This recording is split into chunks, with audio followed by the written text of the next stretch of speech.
Breaking news చూస్తున్నాం. తమిళనాడులో దళపతి Vijay TVK party సభలో అపశృతి చోటు చేసుకుంది. మదురైలో భారీ బహిరంగ సభలో ఒకరు మృతి చెందారు. 400 మంది అస్వస్థకు గురయ్యారు. టీవీకే సభకు హాజరైన 4 లక్షల మంది హాజరు కావడంతో సభా ప్రాంగణం కిక్కిరిసిపోయింది. విజయ్ తో షేక్ హ్యాండ్ ఇచ్చేందుకు ఫ్యాన్స్ ఎగబడ్డారు. తమిళనాడు అసెంబ్లీ ఎన్నికల కోసం వరుస సభలు పెడుతున్న విజయ్ నేడు మదురైలో మీటింగ్ ఏర్పాటు చేశారు. ప్రతి సభకు భారీగా తరలి వస్తున్న పార్టీ అభిమానులు ఫ్యాన్స్ ను కట్టడి చేయడం ఇబ్బందిగా మారుతుంది. మదురై సభలో టీవీకే కార్యకర్త మృతికి విజయ్ సంతాపం ప్రకటించారు.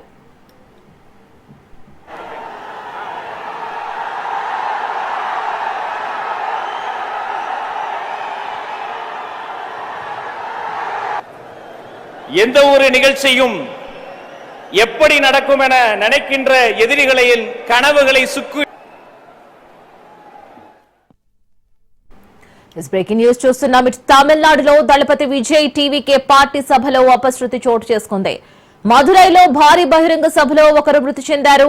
400 మంది అస్వస్థకు గురయ్యారు. టీవీకే సభకు హాజరైన 4 లక్షల మంది హాజరు కావడంతో ఇటు సభా ప్రాంగణం కిక్కిరిసిపోయింది. విజయ్ తో షేక్ హ్యాండ్ ఇచ్చేందుకు ఫ్యాన్స్ ఎగబడ్డారు. తమిళనాడు అసెంబ్లీ ఎన్నికల కోసం వరుస సభలు పెడుతున్న విజయ్ నేడు మదురైలో మీటింగ్ ఏర్పాటు చేశారు. ప్రతి సభకు భారీగా తరలివస్తున్న పార్టీ అభిమానులు ఫ్యాన్స్ ను కట్టడి చేయడం ఇబ్బందిగా మారుతోంది. ఇటు మదురై సభలో టీవీకే కార్యకర్త మృతికి ఇటు విజయ్ సంతాపం ప్రకటించారు. இந்திய அரசியலமைப்பு சட்டத்தின் மீதும் இறையாண்மை மீதும் நம்பிக்கை வைத்து கொள்கை தலைவர்களுக்கு வெற்றி தலைவர் அவர்கள் மலர் தூவி மரியாதை செய்கிறார். உங்கள் கரவொலியால் நாமும் நம் கொள்கை தலைவர்களுக்கு ఈ ఘటనకు సంబంధించి పూర్తి డీటెయిల్స్ మా ప్రతినిధి పవన్ లైవ్ లో అందిస్తారు. పవన్, తమిళనాడులో దళపతి విజయ్ టీవీకే పార్టీ సభలో అపశృతి చోటు చేసుకుంది. భారీగా బహిరంగ సభకి 400 మంది కూడా వచ్చి అస్వస్థకు గురయ్యారని తెలుస్తుంది. దీనికి సంబంధించి ఎటువంటి డీటెయిల్స్ ఉన్నాయి? తమిళనాడు హీరో దళపతి విజయ్ టీవీకే పార్టీ యొక్క సభలో మాత్రము తొక్కిసలాట చోటు చేసుకుంది. ముఖ్యంగా ఈ యొక్క తొక్కిసలాటలో చూస్తే ఒక వ్యక్తి చనిపోగా చాలా మంది కూడా అస్వస్థకు గురయ్యారు. అయితే ఈ యొక్క మదురైలో అసెంబ్లీ ఎలక్షన్ల నేపథ్యంలో వరుసగా పార్టీకి సంబంధించిన కార్యక్రమాలు నిర్వహిస్తున్నారు, మీటింగ్స్ కూడా నిర్వహిస్తున్న నేపథ్యంలో ఇటు కార్యకర్తలు అనుకున్న స్థాయి కంటే కూడా ఎక్కువగా రావడంతో పోలీసులు కూడా వీరిని పూర్తిగా కట్టడి చేయలేని పరిస్థితి కూడా ఉంది. ఎందుకంటే హీరో విజయ్ కుమార్కి చాలా క్రేజ్గా ఉంటుంది తమిళనాడులో. దీనికి సంబంధించి చూస్తే మాత్రము అతను టీవీకే పార్టీ స్థాపించిన దాని తర్వాత ఇందులో చూస్తే మాత్రం చాలామంది కార్యకర్తలు, అంతేకాకుండా అతని అభిమానులు కూడా ప్రతి కార్యక్రమానికి కూడా హాజరవుతున్నారు. అయితే అతనికి సెకండ్ ఇచ్చేందుకు కూడా ఒక్కసారిగా దీనికి సంబంధించి చాలా మంది కూడా ఎగపడటంతోనే ఈ యొక్క తొక్కిసలాట కూడా జరిగింది. పూర్తిగా ఇందులో చూస్తే మాత్రము ఒక వ్యక్తి చనిపోగా ఆ వ్యక్తికి యొక్క సంతాపం కూడా విజయ్ పూర్తిగా దీనికి సంబంధించి ప్రకటించారు. మరోవైపు చూస్తే మాత్రము దీనికి సంబంధించి ఇంతమంది కార్యకర్తలు కావచ్చు, ఇంతమంది అభిమానులు వస్తారనుకోలేదని చెప్పి కూడా మరోవైపు దీనికి సంబంధించి పోలీసులు చెప్తున్న పరిస్థితి అనిపిస్తుంది. ఎందుకంటే మదురైలో ఏర్పాటు చేసిన యొక్క సభకు దాదాపు లక్షల మంది కూడా సభకు హాజరయ్యారు. హాజరైన నేపథ్యంలోనే అక్కడ పూర్తిగా ఈ యొక్క సభ ముగిసిన నేపథ్యంలో హీరో విజయ్కి దీనికి సంబంధించి సెకండ్ ఇవ్వడానికి కూడా ప్రయత్నించారు, అతన్ని పట్టుకోవడానికి కూడా ప్రయత్నించారు, కొంతమంది ముట్టుకోవడానికి ప్రయత్నించారు. ఎందుకంటే తమ అభిమాన హీరో యొక్క పార్టీని స్థాపించడం తమకు ఎంతో సంతోషంగా ఉంది. అంతేకాకుండా అసెంబ్లీకి సంబంధించిన ఎన్నికల ప్రచారంలో నేపథ్యంలో కావచ్చు, దీనికి సంబంధించిన పార్టీ కార్యక్రమాలు నిర్వహిస్తున్న నేపథ్యంలోనే పూర్తిగా ఈ యొక్క మదురైలో ఈ యొక్క అదే సభ నిర్వహించిన నేపథ్యంలోనే ఇలాంటి యొక్క ఘటన కూడా చోటు చేసుకుంది. దీనికి సంబంధించి పూర్తిగా మరోవైపు పోలీసులు కూడా అక్కడి నుంచి ఎవరిని ఉండకుండా అందరినీ కూడా పంపించి వేసిన పరిస్థితి చూస్తున్నాము. కొంతమంది హాస్పిటల్ ఇప్పటికే ట్రీట్మెంట్ కూడా తీసుకుంటున్నారు. ఎందుకంటే పూర్తిగా అస్వస్థకు గురయ్యారు కాబట్టి వారికి సంబంధించి పూర్తిగా హాస్పిటల్లో కూడా మెరుగైన వైద్య చికిత్సలు అందించాలని చెప్పి కూడా హీరో విజయ్ దీనికి సంబంధించి కూడా చెప్తున్న పరిస్థితి కూడా చూస్తున్నాము. మొత్తానికి ఓవరాల్ గా మరోసారి ఇలాంటి ఘటన చోటు చేసుకోకుండా కావాల్సిన జాగ్రత్త చర్యలు తీసుకోవాలనేది మాత్రము ప్రధానంగా ఇప్పుడు విజయ్కి సంబంధించిన దళపతి పూర్తిగా కొన్ని సూచనలు కూడా జారీ చేస్తున్న పరిస్థితి కనిపిస్తుంది. ఎందుకంటే పార్టీ కార్యక్రమాలకు వచ్చి ఇట్లా చనిపోవడం మాత్రము ఊహించని ఘటనగా దీనికి సంబంధించి అతను చెప్తున్న పరిస్థితి కూడా చూస్తున్నాము. మొత్తానికి ఓవరాల్ గా మాత్రం దీనికి సంబంధించి ఘటన పైన ఇటు పోలీసులు కూడా కేసు కూడా నమోదు చేశారు. నమోదు చేసి పూర్తిగా ఇన్వెస్టిగేషన్ చేస్తున్నామని చెప్పి మరోవైపు పోలీసులు కూడా చెప్తున్న పరిస్థితి కూడా కనిపిస్తుంది. అండ్ ఇటువంటి గందరగోళంలో సభలు ఏమైనా బ్రేక్ తీసుకున్నారా? కంటిన్యూ అవుతూనే ఉన్నాయా టీవీకే సంబంధించి, పార్టీకి సంబంధించి?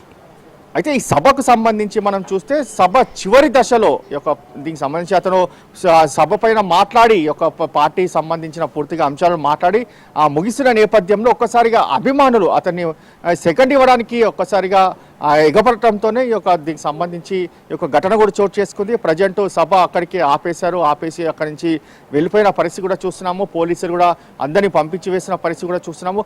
మొత్తానికి ఓవరాల్ గా చూస్తే మాత్రం దీనిపైన పోలీసులు కూడా కేసు నమోదు చేసి ప్రజెంట్ ఇన్వెస్టిగేషన్ కూడా చేస్తున్నారు. Right Pavan, thank you for the update.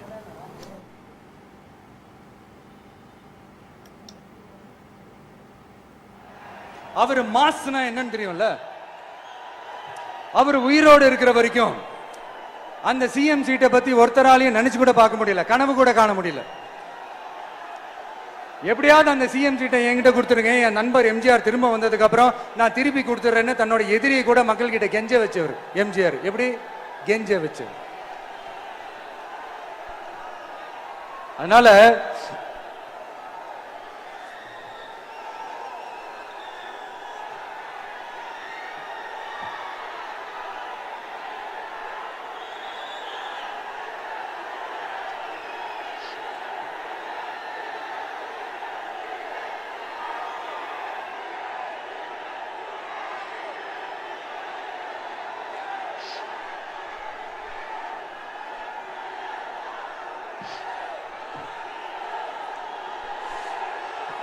ஆனா இப்போ அவர் ஆரம்பிச்ச அந்த கட்சியை, எம்ஜிஆர் அவர்கள் ஆரம்பிச்ச அந்த கட்சியை கட்டி காக்கிறது யாரு? இன்னைக்கு அந்த கட்சி எப்படி இருக்குது அதை நான் சொல்லிதான் உங்களுக்கு தெரியணுமா? அப்பாவி தொண்டர்கள் அதை வெளியில சொல்ல முடியாம வேதனையில தவிக்கிறாங்க. 2026 சட்டமன்ற தேர்தலில் யாருக்கு ஓட்டு போடணும், எப்படிப்பட்ட ஆட்சி இங்க அமையணும்னு அந்த அப்பழுக்கற்ற அந்த தொண்டர்களுக்கும் ரொம்ப நல்லாவே தெரியும். அதனால என்ன வேஷம் போட்டுக்கிட்டு பாஜக இங்க தமிழ்நாட்டுக்குள்ள வந்தாலும் அவங்க வித்தை எல்லாம் இங்க வேலைக்கே ஆகாது. இப்படி பொருந்தா கூட்டணியா இந்த பாஜக கூட்டணி இருக்கிறதுனால இப்ப ஆட்சியில இருக்கிற இந்த வெற்றி விளம்பர மாடல் திமுக என்ன செய்துன்னு தெரியும்ல, பாஜகவோட உள்ளுக்குள்ள ஒரு உறவை ஒண்ணு வச்சுக்கிட்டு வெளியில எதிர்க்கிற மாதிரி ஒரு டிராமா ஒண்ணு பண்ணிக்கிட்டு, எதிர்கட்சியா இருந்தா போங்க மோடின்னு பலூன் விடுறது, ஆளுங்கட்சியா இருந்தா வாங்க மோடின்னு கொடை பிடிச்சுக்கிட்டு கும்பிடு போடுறது. இது மட்டுமா? ஒரு ரைடுன்னு ஒண்ணு வந்துட்டா போதும், இது வரைக்கும் போகவே போகாத ஒரு மீட்டிங், அதை காரணம் காட்டி டெல்லிக்கு போறது, அங்க ஒரு சீக்ரெட் மீட்டிங் நடத்துறது. நல்லா நோட் பண்ணணும் மக்களே, அந்த மீட்டிங் அப்புறம் இந்த இஷ்யூ அப்படியே காணாம போயிருக்குமே. அதேதான் Stalin uncle, what uncle is very wrong uncle.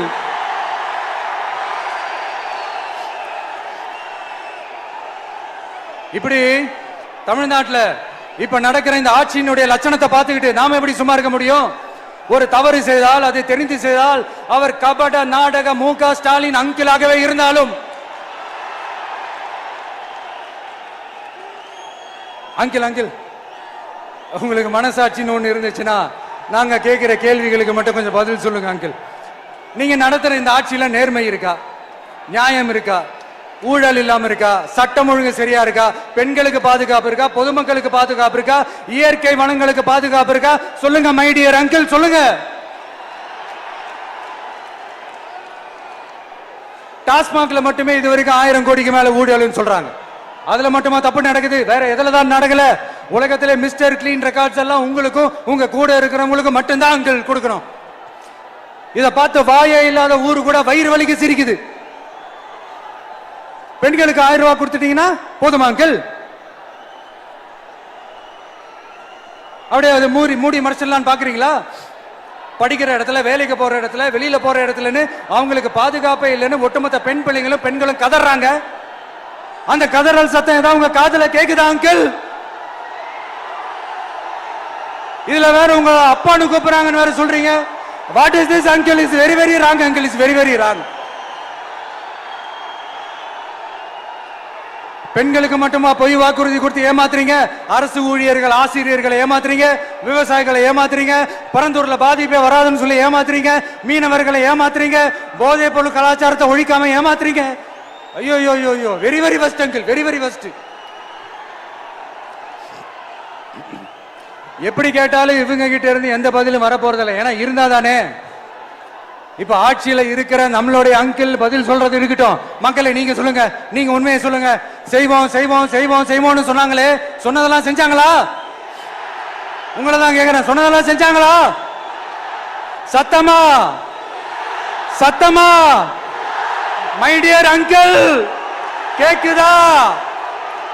மக்களோட சத்தம் கேக்குதா? இது வெறும் சாதாரணமான முழக்கம் தான்.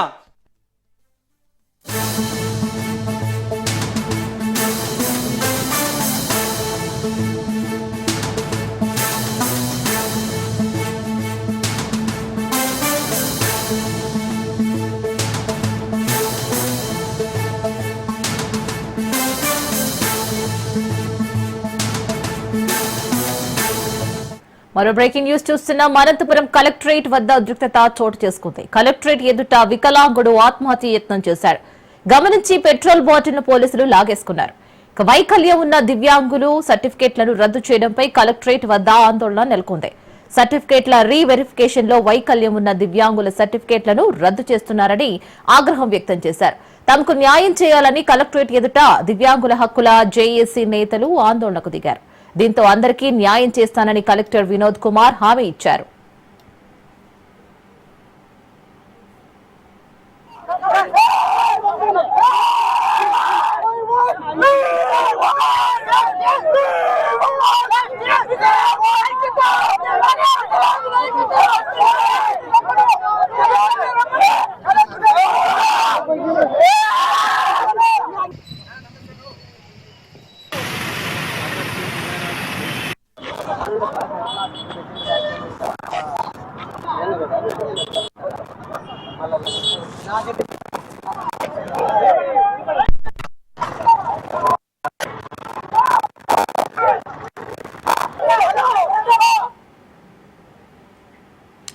అనంతపురం కలెక్టరేట్ వద్ద ఉద్రిక్తత చోటు చేసుకుంది. కలెక్టరేట్ ఎదుట వికలాంగుడు ఆత్మహత్య యత్నం చేశాడు. ఇది గమనించి పెట్రోల్ బాటిల్ పోలీసులు లాక్కున్నారు. వైకల్యం ఉన్న దివ్యాంగుల సర్టిఫికేట్లను రద్దు చేయడంపై కలెక్టరేట్ వద్ద ఆందోళన నెలకొంది. సర్టిఫికేట్ల రీవెరిఫికేషన్ లో వైకల్యం ఉన్న దివ్యాంగుల సర్టిఫికేట్లను రద్దు చేస్తున్నారని ఆగ్రహం వ్యక్తం చేశారు. తమకు న్యాయం చేయాలని కలెక్టరేట్ ఎదుట దివ్యాంగుల హక్కుల జేఏసీ నేతలు ఆందోళనకు దిగారు. దీంతో అందరికీ న్యాయం చేస్తానని కలెక్టర్ వినోద్ కుమార్ హామీ ఇచ్చారు.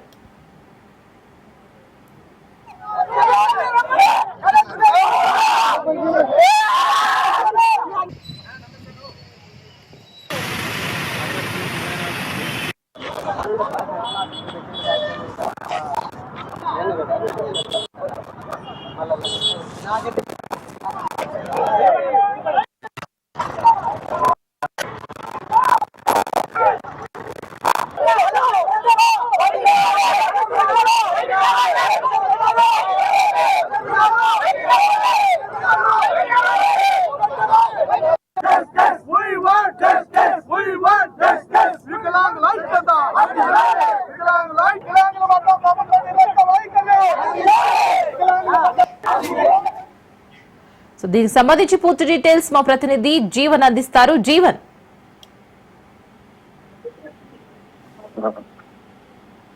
Thank you. బోగస్ పింఛన్ల ఏరువేతకు ప్రభుత్వం చర్యలు చేపట్టిన విషయంలో భాగంగా అందులో భాగంగా 40% కంటే వికలాంగ శాతం తక్కువగా ఉండటంతో వికలాంగులకు సంబంధించినటువంటి పలు జిల్లాలు, అన్ని జిల్లాల్లో కూడా రాష్ట్ర ప్రభుత్వం పింఛన్ల ఏరువేతకు చర్యలు చేపట్టింది. అనంతపురం జిల్లాలో చూసుకున్నట్టయితే 9,600 పింఛన్లు తొలగిస్తున్నట్టు కూడా ప్రభుత్వం పింఛన్దారులకు నోటీసులు జారీ చేసినటువంటి నేపథ్యంలో అందులో అర్హులుంటే ఆయా మండలాల ఎంపీడీఓ మున్సిపల్ కమిషనర్లకు అప్పీల్ చేసుకోవడానికి ప్రభుత్వం కూడా అవకాశం కల్పించింది. అనంతపురం జిల్లాలో వివిధ కేటగిరీలకు సంబంధించి 2,83,219 పింఛన్లు ప్రస్తుతం అయితే ఉన్నాయి. ప్రభుత్వం ప్రతి నెల 1వ తేదీన దాదాపుగా 125.960 కోట్లు పింఛన్ రూపంలో పంపిణీ అయితే చేసినటువంటి పరిస్థితి ఉంది. అయితే గత ప్రభుత్వంలో నిబంధనలకు విరుద్ధంగా పింఛన్లు మంజూరు చేశారని కూటమి ప్రభుత్వానికి ఫిర్యాదులు అయితే అందినట్టు తెలుస్తోంది. అయితే ఈ ఫిర్యాదుల నేపథ్యంలో కూటమి ప్రభుత్వం అయితే చర్యలు చేపట్టింది. దీంతో ప్రభుత్వం స్పందించి రాష్ట్ర వ్యాప్తంగా బోగస్ పింఛన్లు ఏటవేతకు చర్యలు అయితే చేపట్టినటువంటి పరిస్థితి రాష్ట్ర వ్యాప్తంగా కొనసాగుతుంది. అందులో భాగంగా మొదట విడతలో వికలాంగుల పింఛన్ల పరిశీలన ప్రక్రియకు సంబంధించి దాదాపుగా 40% వికలాంగత్వం 40% కంటే తక్కువగా ఉన్న చోట 9,600 పింఛన్లు జిల్లాలో ఉన్నట్లు ప్రభుత్వం అయితే గుర్తించి వారందరికీ కూడా ఈ నెల 14న నోటీసులు అయితే జారీ చేసింది. అందులో హెల్త్ పింఛన్స్ అయితే 326, డిజేబుల్ పింఛన్స్ అయితే 9,275, మొత్తం 9,600 పింఛన్లు బోగస్ గా ఉన్నట్లు తెలుస్తుంది. అయితే అర్హులైన వారిని కూడా అనర్హులుగా ప్రకటించి తొలగిస్తున్నారనే నెపంతోనే ఇక్కడ పరిస్థితి అయితే కలెక్టరేట్ కార్యాలయంలో అర్హులైనటువంటి వికలాంగులు ధర్నా అయితే చేపట్టినటువంటి పరిస్థితి ఉంది. అర్హులైన వారిని గుర్తించుకోకుండా అధికారులు అనర్హులకు అవకాశం కల్పిస్తూ అర్హులైన వారిని తొలగిస్తున్నారని కలెక్టర్ కార్యాలయంలో ధర్నా చేపట్టినటువంటి పరిస్థితుల్లో ఉద్రిక్త చోటు చేసుకున్నటువంటి పరిస్థితి ఉంది. ప్రస్తుతం అర్హులైనటువంటి వికలాంగులు కలెక్టర్ కార్యాలయం వద్దకు చేరుకొని పెట్రోల్ బాటిల్తో పెట్రోల్ మింగికి పోసుకొని తమకు న్యాయం చేయాలని కలెక్టర్ కార్యాలయం ముందైతే వాళ్ళు నిరసన కార్యక్రమం చేపడుతున్నట్టు తెలుస్తోంది. Right Jeevan, thank you.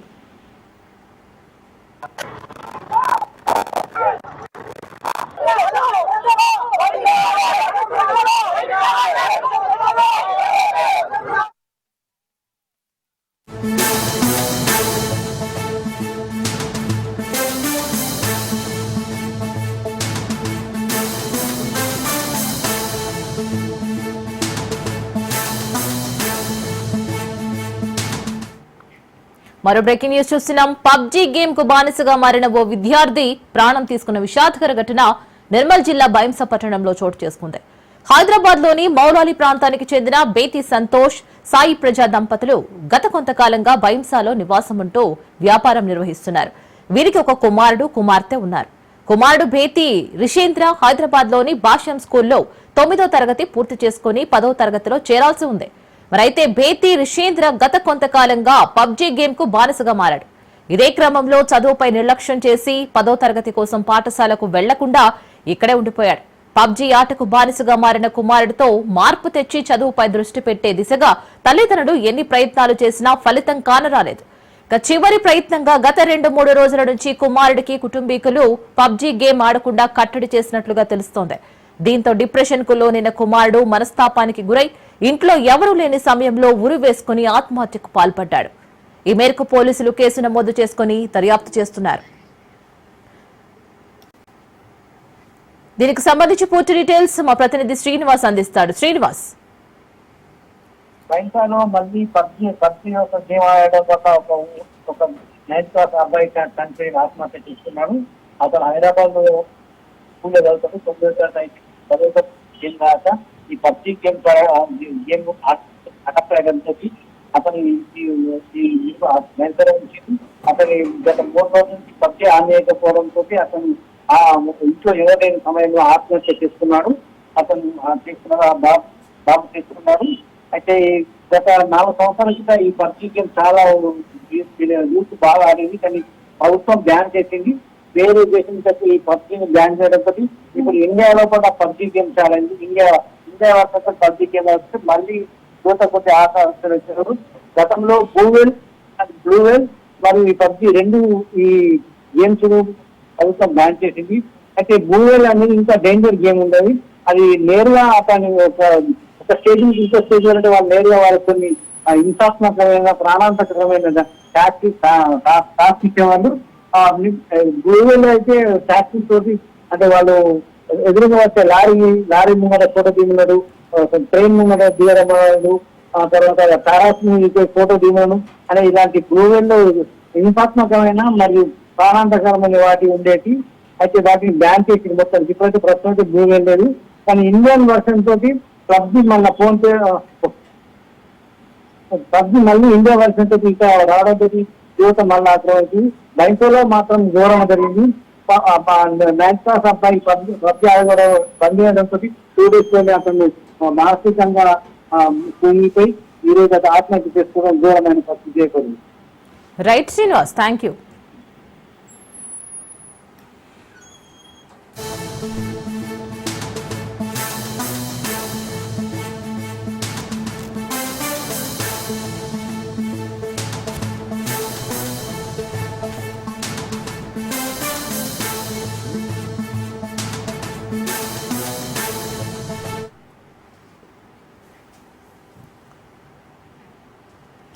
Visakhapatnam జిల్లా 1 టౌన్ పరిధిలోని వేలంపేటలో ప్రాంతంలో భవనం ఒకవైపునకు జరిగింది. ఈ 5 అంతస్తుల భవనం మరో ఇంటి మీదకి వంగడంతో అది ఎప్పుడు కూలుతోందోనని స్థానికులు ఆందోళన చెందుతున్నారు. అధికారులకు సమాచారం ఇవ్వడంతో హుటాహుటిన భవనం వద్దకు చేరుకుని నివాసం ఉంటున్న వారిని ఖాళీ చేయించారు. బిల్డింగ్ పక్కకు ఒరిగిపోవడంతో ఫ్లాట్ కొనుగోలు చేసిన వారు ఆవేదన వ్యక్తం చేస్తున్నారు. ఏయూ ప్రొఫెసర్లు వచ్చి పరిశీలించిన ఆ తర్వాత భవనంపై అధికారులు నిర్ణయం తీసుకోనున్నారు. తమకు న్యాయం చేయాలని బాధితులు కోరుతున్నారు. మరి దీనిపై మరింత సమాచారం మా విశాఖ ప్రతినిధి సూర్యప్రకాష్ అందిస్తారు. విశాఖపట్నం భవనం నిన్న గత రాత్రి అయితే ఒక పక్కకు ఒరిగిన పరిస్థితి ఉందో ఆ భవనంలో అయితే ప్రస్తుతం ఉన్నాము. ఆ భవన నిర్మాణంలో లోపల ఎవరైతే లోపల వల్ల ఇబ్బంది కలిగిందనే విషయాన్ని కూడా ప్రస్తుతం అయితే మనకు తెలుస్తుంది.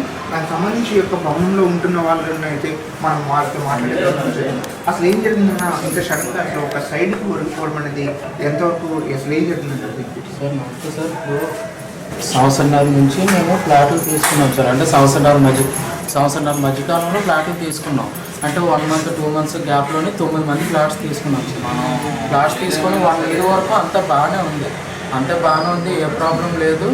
ఈ 1 year తర్వాత ఏంటంటే కింద మాకు బిల్డర్ ఫస్ట్ నుంచి పట్టించుకోవట్లేదు సార్. ఫస్ట్ నుంచి పట్టించుకోకపోవడం, ఏది సరిగ్గా కన్స్ట్రక్షన్ ఇవన్నీ చేయకపోవడం, ఇంకా చాలా ఇబ్బంది పడ్డాం. కిందన 2-wheeler పార్కింగ్ అన్నారు, 2-wheeler పార్కింగ్ కూడా ఇవ్వకపోతే దానికోసం గొడవ పెట్టుకొని మేమే జీవీఎంసీకి వెళ్ళి కంప్లైంట్ చేస్తే ఆ గోడలన్నీ ఇరిపోయినాయి కాదు సార్. జీవీఎంసీ వాళ్ళు వచ్చి ఎరగొట్టినవే. ఆ కింద గోడలన్నీ సెల్లార్ పార్కింగ్ అంతా ఎరగొట్టినవే. అయితే ఈ 1 year తర్వాత ఈ బిల్డింగ్ వరగడం అంటే ఎంట్రన్స్ ఉంది కదా సార్. ఇతను చేసిన ప్రాబ్లం ఏంటంటే ఎంట్రన్స్ పిల్లర్ కాదు, అది ఓన్లీ గోడ కట్టేశారు. గోడ కట్టిస్తే ప్రాబ్లం ఏంటంటే మా పక్క బిల్డింగ్స్ ఉన్నాయి కదా, 2 బిల్డింగ్స్, అది ఒకటి 3 years అవుతుంది, ఒకటి మా తర్వాత అంటే మా బిల్డింగ్ రెడీ అయినా 1 yearకి ఇది కట్టారు. కొత్త బిల్డింగ్ కట్టిన దానికి మాకు స్ట్రక్చర్ అలా సరిపోయింది సార్. ఎంత కింద ఎంత గ్యాప్ ఉందో అంత గ్యాప్ ఉంది. అంటే బిల్డింగ్కి సరిపోయినప్పుడు ఏ ప్రాబ్లం లేనట్టే కదా. ఏ వాళ్ళు కూడా అదే ఇచ్చారు. కానీ 3 years బ్యాక్ కట్టారు కదా ఎంట్రన్స్ మా పక్క బిల్డింగ్, అది మాత్రం అడుగున్నారా వంగిపోయింది. ఇప్పుడు అది ఎవరు పట్టించుకోవట్లేదు. కానీ అందరికీ మాకు ఇబ్బంది పెట్టేది. మాకు సమస్యని వేసి రోడ్డు మీద నాయకుడికి చూస్తున్నాడు. సెట్ ఇంట్రెస్ట్ అవ్వాలి. మరి మా బయట నీకు బతకడానికి ఏం లేదు. అన్ని అప్పులు చేసి లోన్లు ఓడి దీని మీదే పెట్టాము. ఇప్పుడు మేము ఏంటి కడతాం, ఎలా బతుకుతాం మేము రోడ్డు మీద నాయకుడి. ఇప్పటి వరకు పొద్దు నుంచి అప్పుడు కనిపించలేదు. అలా మేము ఇంట్లో వండాలా, ఏం చేస్తారు, నెక్స్ట్ మినిట్ ఏం జరుగుద్ది అని పొద్దు నుంచి మేమే ఇలా ఉన్నాం. కానీ అప్పుడు కనిపించలేదు సార్ ఇప్పటి వరకు. మరి నిన్న చెప్పారు 24 hours పని అయిపోతుంది, రేపు వచ్చి చేసేస్తామని అన్నారు. అసలు బిల్డర్ కానీ వాళ్ళు స్థలం అమ్మిన వాళ్ళు కానీ నిన్న వచ్చిన పోలీసులు వీళ్ళందరూ ఎవరూ కనిపించలేదు సార్ మార్నింగ్ నుండి. మరి ఇంకా వస్తారని మేము ఎలా నమ్మాలి సార్? అయితే దానికోసం మేము బిల్డర్కి వాళ్ళకి కంప్లైంట్ చేయడం జరిగింది. వాళ్ళు ఏయూలోని సివిల్ ఇంజనీర్స్ని గట్రా తీసుకొని రావడం, వాళ్ళు చూసి మన బిల్డింగ్కి ఏం ప్రాబ్లం లేదు, ఏవో పిల్లర్స్ సపోర్ట్ ఇస్తే సరిపోతుంది, అవన్నీ చేసి మీకు మొత్తం రెక్టిఫై చేస్తామని చెప్పారండి. సరే చెప్పారు కదా, మనకు కావాల్సింది ఏంటి ప్రాబ్లమ్ సొల్యూషన్ కదా అని చెప్పేసి సైలెంట్గా ఊరుకున్నాము. సడన్గా 2 days నుంచి మొత్తం మన మున్సిపాలిటీ వాళ్ళు ఏంటి, నెక్స్ట్ కమిషనర్ గారు, పోలీసులు వీళ్ళందరూ వచ్చేసి సడన్గా మీరు ఇలా బిల్డింగ్ పడిపోతుంది కదా, ఏంటి మీరు ఎలా ఉంటున్నారు, ఇమీడియట్గా ఖాళీ చేసి వెళ్ళిపోండి అనేసి సడన్గా చెప్తున్నారు సార్. అప్పటికే అడిగాను సార్, బిల్డింగ్కి ఏం ప్రాబ్లం లేదు కదా సార్, పక్క బిల్డింగ్ వల్ల మాకు ప్రాబ్లం అవుతుంది, సరే కంప్లైంట్ ఎవరు ఇచ్చారో చెప్పండి అంటే కంప్లైంట్ అయితే వాట్సాప్లో వచ్చింది సార్. అది ఎవరిచ్చారో ఏంటన్నది వాళ్ళు మనకి చెప్పలేదు. కానీ పక్క అతను ఇచ్చారనుకుని మేము అనుకుంటున్నాం సార్. అతని బిల్డింగ్ ఎలాగో ప్రాబ్లం ఉంది కాబట్టి పూర్తి ప్రాబ్లం మొత్తం ఆ బిల్డింగ్ మీదకి నెట్టేసి, సరే ప్రాబ్లం ఎవరిది అనేది సొల్యూషన్ ఆలోచించకుండా ఇమీడియట్గా మా ఒక్కరినే 10 మందిని ఖాళీ చేయించాలని చూస్తున్నారు సార్. ఎక్కడికి వెళ్ళిపోతాం సార్ ఇప్పటికి? అదే అడిగాము, దీనికి మరి మాకు సొల్యూషన్ ఏంటి అనేసి అంటే, లేదండి రేపు ఎల్లుండిలోని సాయిల్ టెస్ట్ చేస్తాము, స్టెబిలిటీ టెస్ట్ చేసి అది అసలు దానికి సొల్యూషన్ ఏంటి అనేది ఆలోచించి రెటిఫై చేస్తామని అంటున్నారు. ఇప్పటికి వచ్చి రాత్రి ఖాళీ చేయించారు సార్, వెళ్ళిపోయాము. మళ్ళీ మార్నింగ్ నుంచి ఇక్కడ ఎందుకున్నామంటే మేము ఇక్కడ ఉంటుండగానే వాళ్ళు ఏమీ చేయలేనప్పుడు మేము వెళ్ళిపోతాము సార్. వాళ్ళు ఏమీ పట్టించుకోకుండా ఉంటే మాకు ఎవరు దీనికి రెస్పాన్సిబిలిటీ ఎవరు తీసుకుంటారు? మాకు న్యాయం జరగాలి సార్. రాతపూర్వకంగా గవర్నమెంట్ నుంచి వాళ్ళ వైపు నుంచి కూడా మాకు మీకు అన్ని విధాలుగా మేము హెల్ప్ అవుతాము, ఏం పర్వాలేదమ్మా, మాది బాధ్యత మేము తీసుకుంటాం కాబట్టి మీరు ధైర్యంగా ఎక్కడైనా ఉండండి అని వాళ్ళు షెల్టర్ ఎక్కడైనా మాకు ఏర్పాటు చేసి అక్కడికి వెళ్తాం సార్. అది ఇక్కడ ఉన్న పరిస్థితి పూర్తిగా అయితే వాళ్ళు ఏదైతే ఈ యొక్క భవనాన్ని తీసుకొని అందులో నివాసం ఉండడానికి నిత్యం కూడా ఇదే ప్రాంతంలో ఉండడానికి ఎంతో వాళ్ళ యొక్క సర్వశక్తులు వచ్చిన సొమ్ముని అంతటిని కూడా దీంట్లో పెట్టడం అయితే జరుగుతుంది. కానీ పక్కన ఉన్న వాళ్ళు కావచ్చు, స్థానికంగా ఉన్న వాళ్ళు కావచ్చు, ఇచ్చిన కంప్లైంట్ వల్ల అయితే దీనికి సంబంధించి వారు ఎంతో ఇబ్బందులు పడే విధంగా ఉండడం అయితే దానిపైన ఎంతో శోకసంద్రంగా వాళ్ళంతా కూడా కన్నీరు మున్నీరు అవుతున్న పరిస్థితి కూడా ఉంది. ఎక్కడికక్కడ అయితే ఈ భవనం కూలిపోయిందనే ప్రస్తుతం అయితే ఇక్కడ ఎన్నో ఆరోపణలు చేస్తున్నారు తప్ప మాకు ఎవరు న్యాయం చేసే పరిస్థితి లేదు. ఇప్పుడు మేము మమ్మల్ని వెళ్ళిపోమని చెప్తున్నారే కానీ మేము ఒకవేళ వెళ్ళిపోయిన తర్వాత కూడా దీన్ని బాగు చేస్తారనే నమ్మకం మాకైతే లేదని ఇక్కడే ఉంటామో తప్ప మేము బయటకు వెళ్ళే పరిస్థితి లేదని విషయం తెలియదు. ఇప్పటికైనా జీవీఎంసీ అధికారులు, స్థానికంగా ఉన్న పోలీస్ యంత్రాంగం, అలాగే ప్రజాప్రతినిధులు దీనిపైన స్పందించి తక్షణమే వీళ్ళకి నష్టపరిహారంతో పాటు దీనిపైన వారి యొక్క జీవితాన్ని ముందుకు తీసుకెళ్లే విధంగా ఈ యొక్క గృహాన్ని నిర్మాణాన్ని మరొకసారి చేపట్టాల్సిన అవసరం ఎంతైనా ఉందనే విషయాన్ని అయితే కోరుకుంటున్నారు. కెమెరామెన్ సాయితో సూర్యప్రకాష్, రాజేష్, విశాఖ.